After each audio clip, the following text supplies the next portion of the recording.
Video को आप नहीं देख पाएंगे तो क्या कुछ फायदा नहीं है हमको बनाने से। लेकिन आप जो है कि थोड़ा सा सोचिए, यदि मैं जो है कि फ्री जो है कि प्रोवाइड आपको कर रहा हूँ तो आपको देखने में कोई दिक्कत नहीं है। आप जो है कि उन बच्चों के पास आप पहुंचाइए हमारी वीडियो को जो हम लोग मतलब हमसे जो अपरिचित हैं। आप जो है कि फेसबुक से हमसे जोड़ दीजिए, आप जो है कि हमसे इंस्टाग्राम से जोड़ दीजिए, आप हमसे जो है कि यूट्यूब से जोड़ दीजिए। बहुत बहुत आपका धन्यवाद होगा। और जो है कि जो भी लोग जो है कि देख रहे हैं इस वीडियो को, कृपया जो है कि इसको वीडियो को जरूर जो है कि शेयर कीजिए। यदि आप ये सब्सक्राइब नहीं करते हैं वीडियो को, मतलब चैनल को सब्सक्राइब नहीं करते हैं, तो मनोबल कहाँ से बढ़ेगा हमारा। मनोबल शक्ति जो है कि आपके सब्सक्राइबर डिपेंड करती है हमारी। आप जो है कि थोड़ा सा हेल्प कीजिए इस मुद्दे पर। हेलो बच्चों, आपका स्वागत करते हैं हमारे इस यूट्यूब चैनल केमिस्ट्री वाला चिंटू सर पर। आप देखिए, स्वागत तो डेली करते हैं लेकिन आप लोग स्वागत के मतलब कि लेते नहीं है ना, ठीक ना। थोड़ा सा ध्यान दीजिए, थोड़ा सा कि अमल कीजिए मेरे भाई। मैं जो है कि वीडियो को जो मैं बना रहा हूँ तो उसमें थोड़ा सा प्रयास कीजिए कि नहीं हम जो है कि उसमें जरूर देख सकें। मैं जो है कि गलत वीडियो मैं कोई नहीं डाल सकता, न तो डलबे करेंगे कभी भी, ठीक ना। आज जो है कि देखिए कक्षा 12 का जो है कि हम लोग को पढ़ना कौन सी है, कक्षा 12 का फिजिक्स में विद्युत चुंबकीय प्रेरण है, जो कि भाग 1 में आता है। फिजिक्स के भाग 1 में आता है। उसके 11वां लेसन यूनिट नंबर 4 है, जो कि आप देख लीजिएगा किताब में। यूनिट 4 है अर्थात इकाई 4 है। इकाई 4 का जो पहला है उसका फर्स्ट भाग, उसी का हम भाग को पढ़ाने जा रहे हैं। आप लोगों को हम बता दें एक और बात कि इसको थोड़ा सा बातों को और जो है कि जानना होगा। यानी विद्युत चुंबकीय प्रेरण जो है कि आपको हम बता दिए थे कि जब किसी कुंडली तथा चुंबकीय नहीं जब किसी कुंडली तथा चुंबक के बीच सापेक्ष गति होती है तो कुंडली में एक प्रेरित विद्युत वाहक बल जनरेट हो जाती है, जिसके फलस्वरूप जो है कि क्या करते हैं, पूरे जो है उसे क्या कहते हैं, प्रेरित विद्युत वाहक बल के नाम से जानते हैं। आज जो है कि आज पढ़ने वाले हम लोग विद्युत चुंबकीय प्रेरण संबंधी माने फैराडे का नियम। अब यहाँ फैराडे का नियम क्या कहता है, फैराडे के विद्युत चुंबकीय प्रेरण के नियम। फैराडे के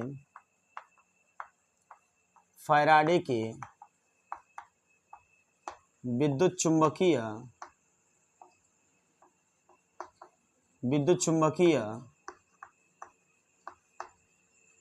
फैराडे के विद्युत चुंबकीय प्रेरण संबंधी नियम। विद्युत चुंबकीय प्रेरण के नियम बस है, तो बस इतना ही जो है कि हेडलाइन करते हैं इसमें।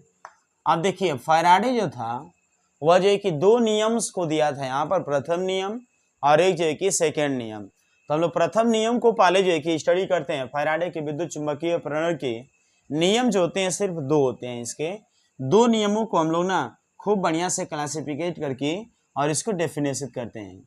यानी यहाँ से इसका प्रथम नियम क्या कहता है, प्रथम नियम यानी कि फैराडे के विद्युत चुंबकीय प्रेरण के प्रथम नियम क्या कहता है। देखिए, जब किसी जो है ना कि जब किसी बद्ध चुंबकीय फ्लक्स में परिवर्तन की जाती है तो उस कुंडली में एक प्रेरित विद्युत वाहक बल जनरेट हो जाता है।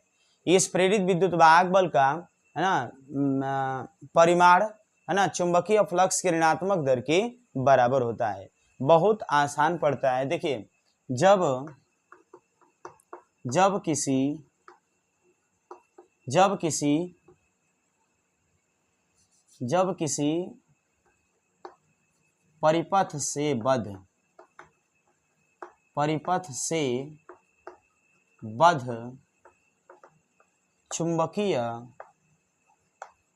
चुंबकीय फ्लक्स में परिवर्तन होता है तो परिपथ में एक प्रेरित विद्युत वाहक बल उत्पन्न हो जाता है। इस प्रेरित विद्युत वाहक बल का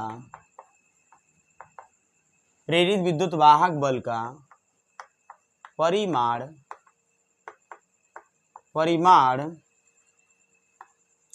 चुंबकीय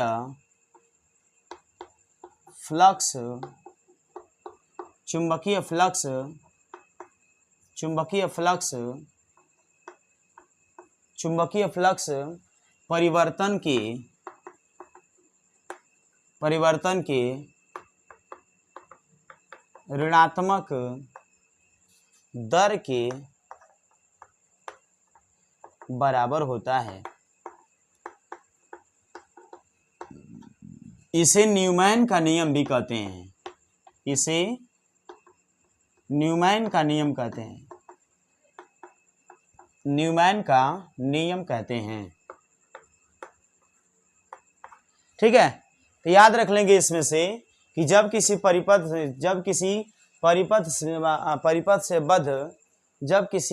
से बद्ध चुंबकीय फ्लक्स में, ठीक ना, जब किसी परिपथ से बद्ध चुंबकीय फ्लक्स में परिवर्तन होता है तो परिपथ में एक प्रेरित विद्युत वाहक बल जनरेट हो जाती है। इसे प्रेरित विद्युत वाहक बल का परिमाण, है ना, इसे प्रेरित विद्युत वाहक बल का परिमाण, है ना, चुंबकीय फ्लक्स परिवर्तन की ऋणात्मक दर के बराबर होता है। इसे जो है कि न्यूमैन का नियम कहते हैं।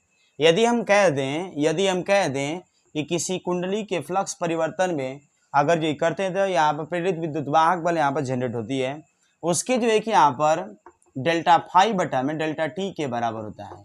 ऐसा जो है कि ये प्रथम नियम में भाग में बताया गया है। ठीक है ना, इस बात को आप दिमाग में रख लीजिए। एक और बात हम थोड़ा सा बात करना चाहते हैं, यदि यानी कि यहाँ से डेल्टा टी टेंड्स टू 0 के करीब में अगर पहुँच रहा होगा अत्यंत समय अंतराल में, यहाँ पर ई का मान माइनस का डी फाई अपान करके डी टी को जो है कि लिखा जाता है। ठीक ना, आप दिमाग में इस बात को रख लीजिए।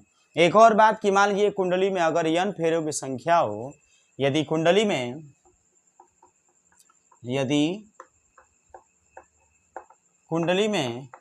कैपिटल n फेरे हैं, ये भाई दिखाई दे रहा ना,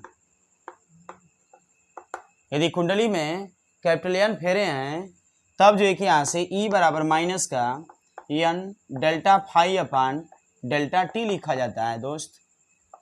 delta phi upon delta t लिखा जाता है। इसके लिए क्या होती है कि यहाँ पर लिख देते हैं, देखिए थोड़ा सा ध्यान देते हैं, यहाँ पर E बराबर माइनस का, इसको हम लोग ना अंदर भेज दें यहाँ पर n फाई अपान करके यहाँ से डेल्टा टी। ठीक है ना, जहाँ हम लिख सकते हैं, जहाँ n फाई फ्लक्स ग्रंथिताओं की संख्या है, फ्लक्स ग्रंथिताओं की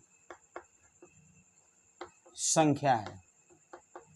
ठीक है ना, अब इसका जो मात्रक होती है वह क्या होता है, इसका जो मात्रक होती है सदैव जो है कि इसका मात्रक जो है कि वेबर टर्न के रूप में लिखा जाता है।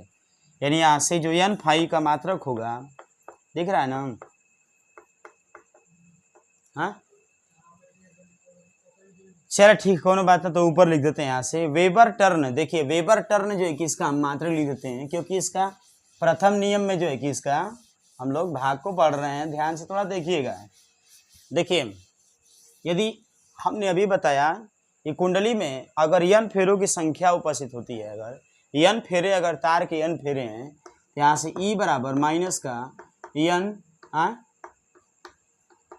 Delta phi upon delta t. ठीक है ना, फिर उसके बाद यहाँ पर ना n को हम अंदर भेज दें यहाँ से डेल्टा माइनस का n फाई अपान करके डेल्टा टी। अब इसी को ना जो n फाई यहाँ से लिखे हैं, इसी को कहते हैं फ्लक्स ग्रंथिताओं की संख्या। फ्लक्स ग्रंथिताओं की संख्या। अब इसका जो मात्रक होती है, मात्रक इसका वो क्या होता है, वेबर टर्न होता है, वेबर टर्न। आप दिमाग में एकदम बैठा के रख लीजिए इसको, वेबर टर्न होता है, फ्लक्स ग्रंथिताओं की संख्या कहते हैं, इसे क्या कहते हैं, वेबर टर्न कहते हैं। अब देखिए इसका जो है कि विद्युत चुंबकीय प्रेरण संबंधी जो है फैराडे के सेकेंड नियम क्या कहता है, दिमाग में रख लीजिएगा। प्रथम नियम को हमने बताया है, बहुत ही बेहतरीन तरीके से उसको एग्जामिनेशन में जरूर पूछता है। ठीक ना, अब आते हैं इसके सेकेंड नियम पर आते हैं, इसके दूसरा नियम अर्थात द्वितीय नियम। द्वितीय नियम, द्वितीय नियम यानी इसका जो दूसरा नियम होता है, उस दूसरे नियम को हम थोड़ा देख लेते हैं क्या होता है। अब इसके देखिए आप जो द्वितीय नियम है, इसका द्वितीय नियम में ना बहुत ही बेस्ट तरीका उन्होंने बताया है कि इस नियम के अनुसार कहा है उन्होंने कि इस नियम के अनुसार किसी परिपथ में, यानी किसी परिपथ में प्रेरित विद्युत वाहक बल की दिशा सदैव ऐसी होती है, या फिर प्रेरित धारा की दिशा सदैव ऐसी होती है कि वह उस कारण का विरोध करती है जिससे वह स्वयं उत्पन्न होती है। तो देखिए हम यहाँ पर बोर्ड पर जो है कि आप लोगों को लिख देते हैं, जैसा कि जो है कि क्या लिखा है, किसी परिपथ में, किसी परिपथ में, किसी परिपथ में प्रेरित विद्युत वाहक बल, प्रेरित विद्युत वाहक बल की दिशा, प्रेरित विद्युत वाहक बल की दिशा सदैव ऐसी होती है, सदैव ऐसी होती है, सदैव ऐसी होती है कि वह उस कारण का विरोध करती है, उस कारण का विरोध करती है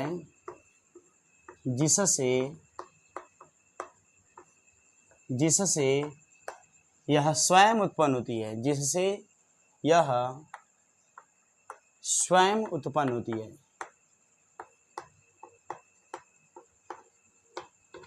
जिससे यह स्वयं उत्पन्न होती है। हमने प्रथम नियम में जो भी भाग हमने बताया है उस भाग को आप याद कर लीजिए, और द्वितीय नियम में भी यहाँ पर कि किसी परिपथ में प्रेरित विद्युत वाहक बल की दिशा सदैव ऐसी होती है कि उस कारण का विरोध करती है जिससे वह स्वयं उत्पन्न होती है। ठीक ना, यानी ठीक ना, याद रखिएगा इसको। यानी कि यह जो नियम होती है, इस नियम को अगर आप याद नहीं रखेंगे तो बहुत ही गलत चीज़ होगा। ठीक ना, और इस नियम को एक बड़ा ही बेहतरीन जो है कि दिया गया है, लेंज का नियम कहते हैं ना। इस नियम को लेंज का नियम कहते हैं, लेंज का नियम कहते हैं,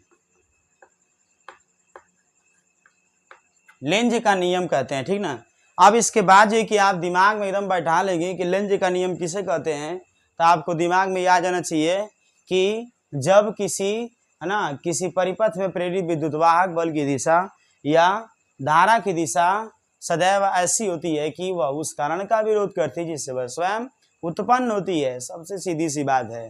तो इसको आप जो है कि थोड़ा सा याद रख लेंगे तो बहुत ही बेस्ट होगा।